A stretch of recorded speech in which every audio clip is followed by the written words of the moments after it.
there's a strain of atheism and or perhaps just intellectualism that kind of ticks me off a little bit.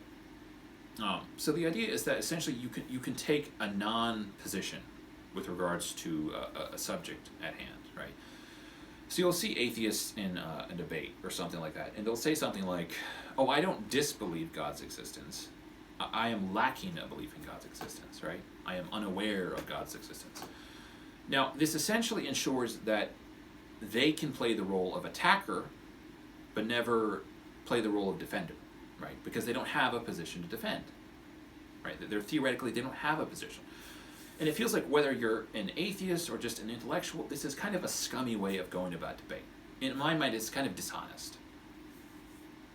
So there's a thing called the observer effect, right?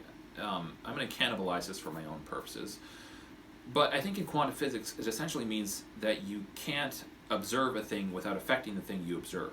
Now, with regards to humans and like objective reality, it feels like it goes exactly the opposite way. Observation, in a lot of ways, is reaction, right? When you observe a thing, you react to it involuntarily. So it feels like from the second you become aware of a thing's existence, your curiosity, your imagination, your emotional makeup, a whole host of factors go into ensuring that you have a picture of that thing in your mind. You have an opinion already. It's involuntary. You're not going to stop it from happening whether you like it or not.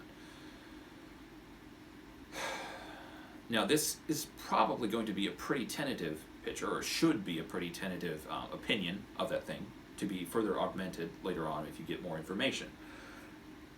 Point being, the only way to have a non-position with regards to a thing or a person or whatever it is that you're talking about is to be utterly unaware of its existence, right?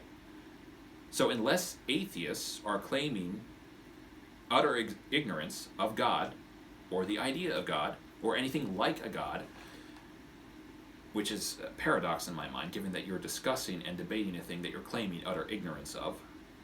Unless they're claiming utter ignorance, then they have a position. Now, it might be a tenuous position. It might be a position that they're not willing to make claims with regards to.